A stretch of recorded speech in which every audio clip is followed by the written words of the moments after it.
Hello, everyone. Welcome back. What do we think of OUTERLANDS there? Okay. Now I'd like to bring back the writer-director of OUTERLANDS, Elena Oxman, to join us in a Q&A and discuss the film a little bit. Hello, Elena. Hello. I would love for you to start talking a little bit about where the idea for this story came from, of course, starting from the beginning.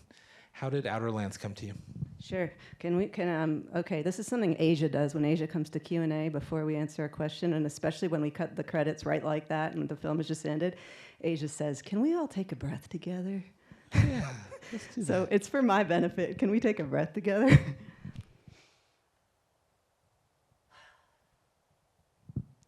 All right, thank you. Where did the inspiration of the film come from? Yeah. A bunch of places. I was thinking a lot about the idea of coming of age and coming of age movies, and I was thinking how when I started writing this, I was 40-ish, late 30s maybe, and I was like, I'm just coming of age. I'm still coming of age. Why are all coming of age films? We think of them as teenagers or whatever, but I'm figuring out so much about what it means to be an adult, and so I knew I wanted to make a sort of adult coming of age film. And I also knew that I wanted to be about a kid. By the way, there's this kind of piece of advice, I think W.C. Fields might have said it, that never make your first feature film with a child or a dog. So, but I knew that I wanted a kid because I was thinking a lot about childhood and about how part of that coming of age, or like coming into adulthood, for me at least, was a lot about thinking back. You know, it's like kind of you go through your childhood, you get through your childhood, and then you're doing stuff and working, whatever, and then all of a sudden you're like, whoa, what happened? Like, what was that? So there was this reflective moment of looking back and connecting, and then it also, I've just always been interested whenever I, like with my friends or people I meet, I'm always like interested, like, what were you like as a kid? You know, I love seeing, you see your friends' pictures like when they were kids, and there's something so sweet about it. So just this idea that we're all, adults walking around who have these like kids that are still in us, or that we were. And so the idea of a movie about a character who goes on this journey of connecting to themselves when they were younger, and then the challenge of the movie was, like how to do that I know I didn't want to have flashbacks or do anything kind of too cheesy, but I knew I did want it to have this sort of inner child idea. So trying to find a plot that sort of allowed for that to come out in a more active and organic way. And how important was it to have the character be non-binary? Where did that come into your life as the device where, because normally, any general plot line, is like a woman does this, but being a non-binary character as the lead, what did that kind of like spell over to actually the creation of that plot?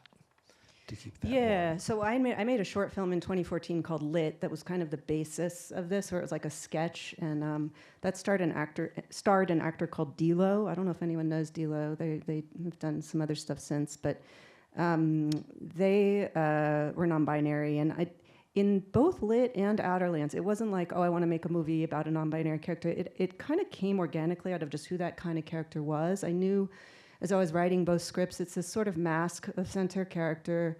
I knew that one of the things is they have walls. They have a kind of, they're not super in touch with their feminine side, so they're kind of projecting it outward. And there's a lot in this movie, obviously, about mother and about feminine, and there's these sort of references to some of the music, actually. Some of that kind of sacred chanting music connects to that. There's a lot of sort of calling out to the divine feminine, Ave Maria, that sort of thing. So I knew the character themselves felt just that I wanted to deal with this set of issues about walls that begin to break down and soften. And it was just sort of an organic thing in the casting process, and specifically with Asia. I started watching Billions, which is the television program. I'm not sure if folks have seen that, but Asia had a very large role on that for years. It was on for 6 years. And they were the first non-binary person to play a non-binary character on American network television, so that was sort of a big deal. And as I was watching them in that, I just began, as many screenwriters do, you start imagining certain actors in the role, and they became Cass. And it was kind of just not, they were non-binary, so Cass became non-binary. I think initially Cass might have been she, her, like a kind of more butch she, her, but then it was like Asia became Cass, and then it was just they, them. And one of Asia's contributions, actually, the script initially didn't have any mention of pronouns in it, because I was like, well, they just are who they are. But Asia had been through this experience of trying to get, with the Academy Motion Pictures, that non-binary recognized, and it was important to them because you actually can't consider a film to have a non-binary character unless it's spelled out in the script, like unless someone says it's they, them. So we worked that in for that reason, and I'm actually really glad we did narratively, though. I actually think it adds a lot, but it wasn't something that was in the original project. And I think that was with the notion with the Academy is this notion that it's best actor, best actress, and there's no room in between for everything, which is a very interesting delineation that we've had for decades, and now it's time to be like, it should just be, I mean, I guess if actor is supposed to be the baseline for either, then yeah, why isn't it just that? But yeah, bigger 100%. bigger story. But then as you cast it, and then Asia came in and was bringing the non-binary aspect to it, and it just kind of formed that way. Do you think that really kind of transformed the script a little bit more, and sort of where the places the story went? Oh, I think so, yeah. I mean, especially actually Asia, about a couple months before we started shooting, Asia called me and said they wanted to talk, and I got on Zoom with them, and their voice was a lot deeper. And they said, I've started T, and I'm actually transitioning, and what do you think? How's that going to affect things? And I said, it's great, we'll just work it in.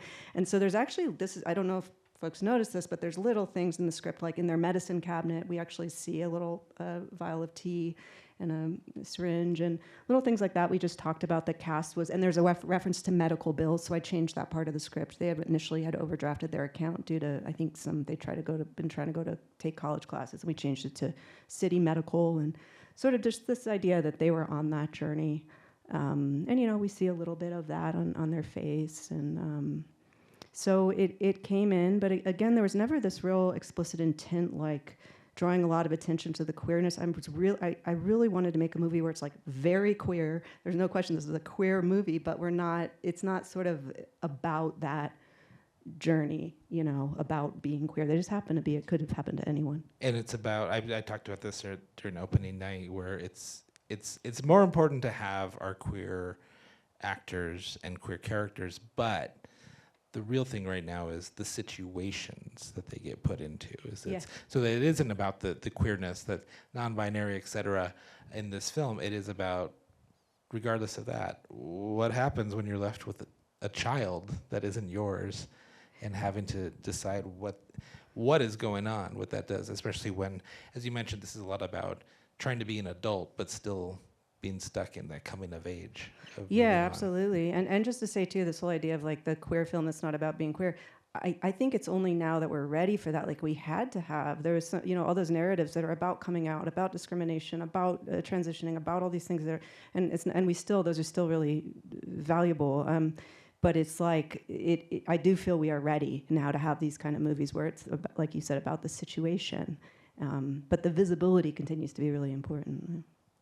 100%. I know y'all probably have some questions, and you'd love to talk to Elena. So who's got a question?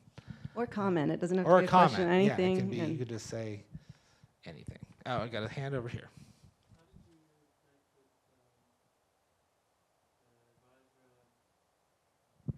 Vajra Voices. Yeah, that was so interesting. So my production company is called Vajra Films, and it was just a complete coincidence that when I was looking for singing groups who had some background in singing the music of Hildegard von Bingen, and I'm sorry we didn't get to run the whole credits, but so all of we had a composer who did more of the electronic music, but then the score is music by the 12th century mystic nun composer Hildegard von Bingen. And so rather than licensing that music by another group, it was going to be more affordable for us to record that on our own. So I started researching groups that had proficiency in that kind of music. And in the Bay Area, there happened to be a group of singers called Vajra Voices. So I was like, well, gotta call them. And I called them and talked, and it was just a great collaboration. They're just these beautiful singers, and we went to a church one day and just made those recordings of those songs, which became, an important part of the movie.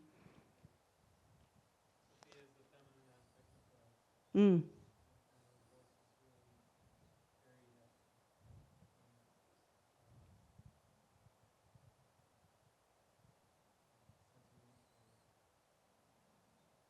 Thanks for saying that. That's a hard thing to put in words, but it's there in the movie as a feeling, and I'm glad you named it like that. Yeah.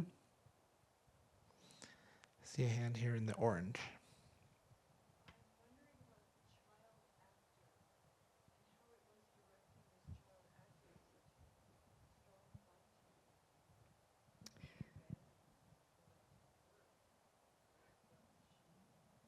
Yeah.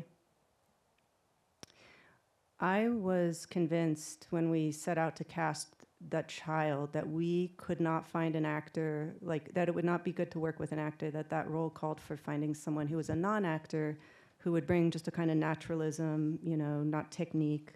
Because a lot of kids, anyone who's worked with kids, there can be this process of like, they get a little actory because they're trying to please you or just have a way of doing it, or their parent coached them. And I was worried about that this character needed to be so understated that we wouldn't find it.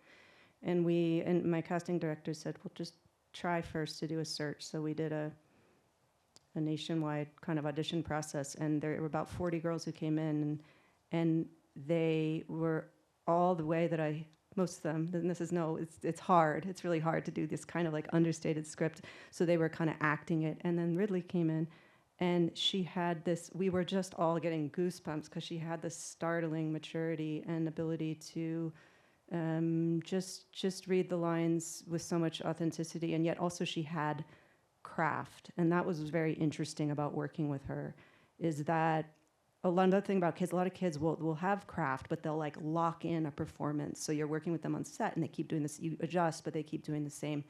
And Ridley just has amazing craft. She's,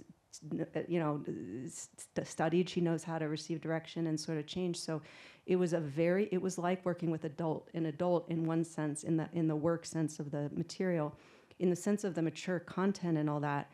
Her mom, who is an actor, was absolutely incredible in helping us hold that. And she was actually going through some stuff in their family, in their own life that was difficult, and the content is quite charged. But her mom, we couldn't have done that without her mom being there to help us hold that emotional content, because there's not a ton of time to kind of work through it. But Ridley is an amazingly mature 11. She was 11 when we shot. Yeah.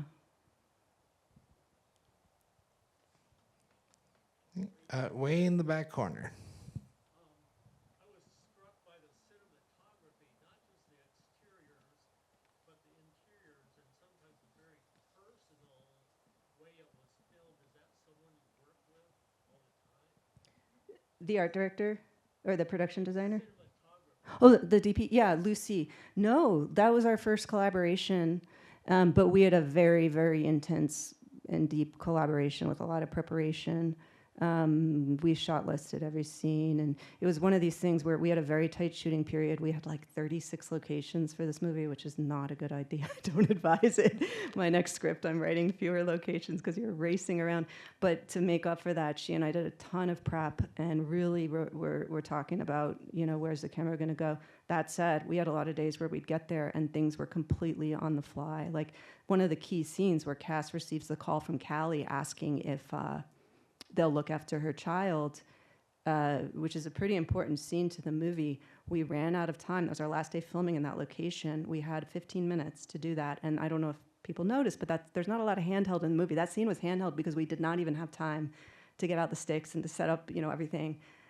So there were times, despite all of our preparation, where we just were winging it. But it's funny, I actually really like the way that scene turned out. And those kind of little magic things happen a lot in film. You're just dealing with the contingencies of the moment and adjusting on the fly. So she's a DP who knows how to do that, and that's one of the reasons I wanted to work with her. She's very nimble in that way, but then also could be very thoughtful together about the prep. A lot of really great shots of the Bay Area and San Francisco and everything. I think that also becomes like a character, like at least it's the world Mm-hmm. that everything's occurring in. It's very, very nice. Right down here in the white, or I think white. Yes, you.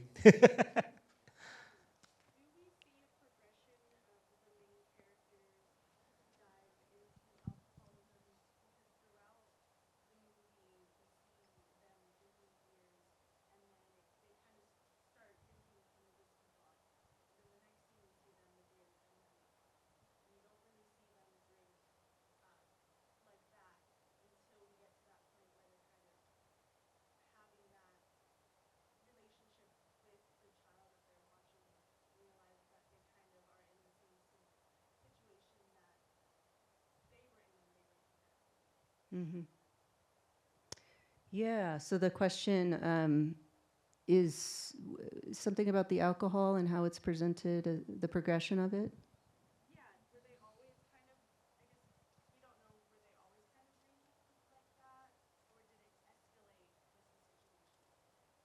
I see. Yeah, no, there's definitely intent, at least, was definitely to show an escalation, but it kind of in a subtle way, you know. There's a lot of,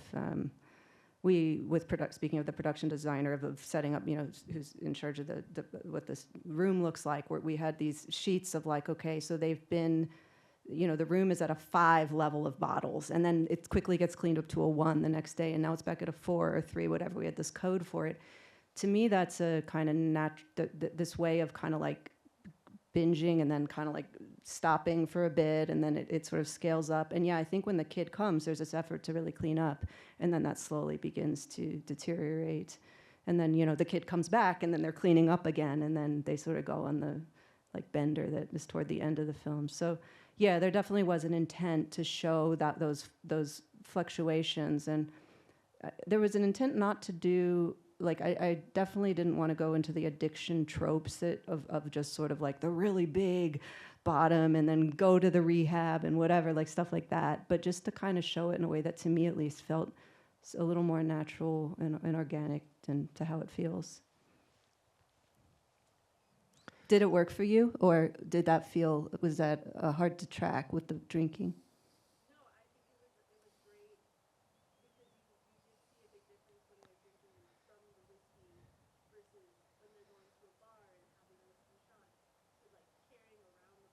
Yeah.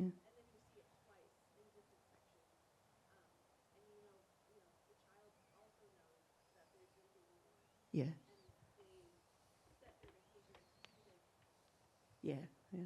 We also did choose to have cans at the end because there's this idea, you know, it's like kind of when you just, you know, the bottles might be nice, might like the feel of bottles, the glass, and then it's like, oh, you've had enough that you just start going for the cans, you know, buying 12 packs of cans.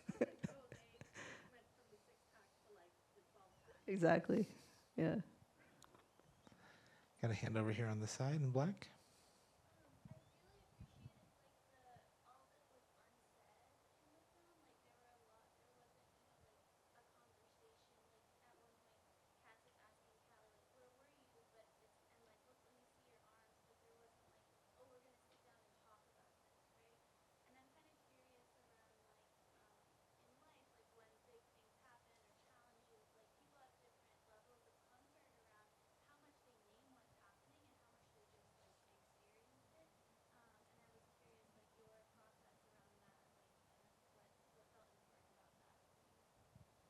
Yeah, I think there's two sides to that. One is like from a filmmaking or craft side is I really appreciate it when films give space for the audience to participate, that things are not spelled out.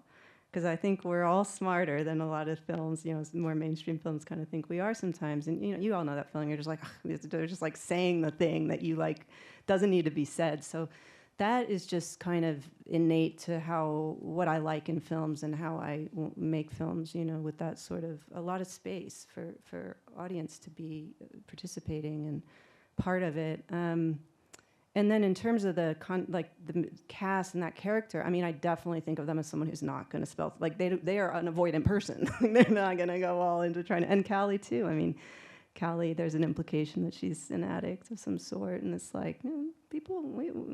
And speaking from my own experience, that we don't talk about stuff overtly, like that. That's part of the issue, right? Is the avoidance. So both of those angles, I thought about it from. Yeah. Way in the back there.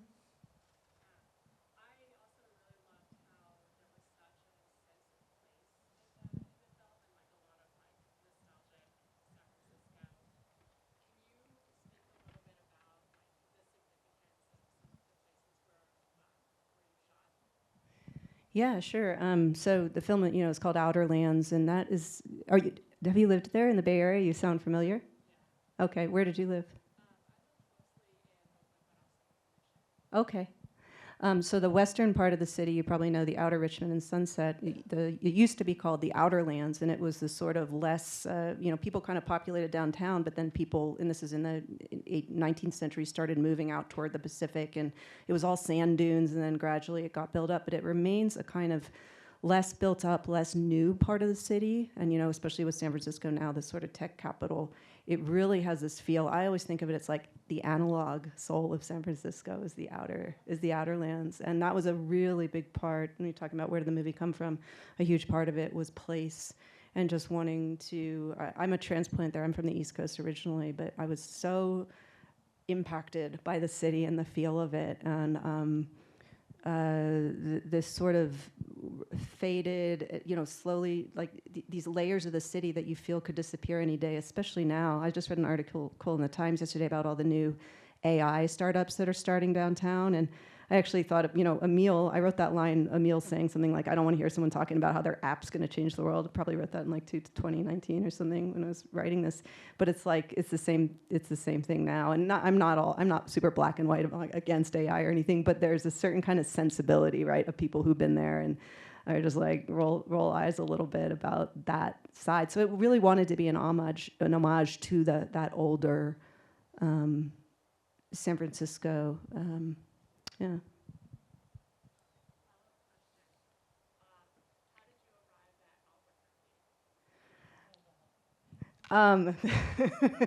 So this is funny. It's everyone. A lot of audiences have asked about Albuquerque, and some exciting news is we got the film, we got distribution last week. So I'm not allowed to say who it's with, but we're going to be coming out. So I had a chance to go back into the movie and just do some little tweaks. And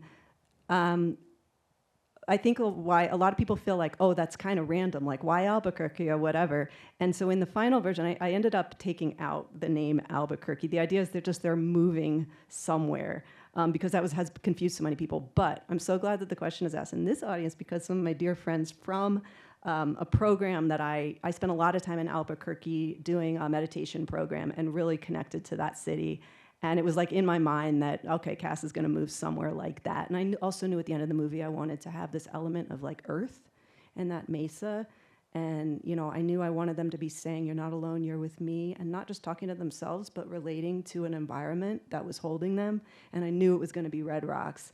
So I threw in Albuquerque, but I think it's thrown a lot of people. But so we're going to keep in the movie the landscape of they're going somewhere like traveling through the Southwest, but not so specific to Albuquerque. All right, I think we are out of time, but you're going to hang around just a little bit and people can talk to you outside. Yeah, I welcome any other comments, questions, conversation. Thank you guys so much for coming out and really appreciate it. All right. And don't forget to vote. We do have an audience award here. You should get a little text or an email asking you to vote. Just do that real fast. It's real fast and easy. And thank you all for enjoying Outerlands. Elena Oxman, everybody. Thank you.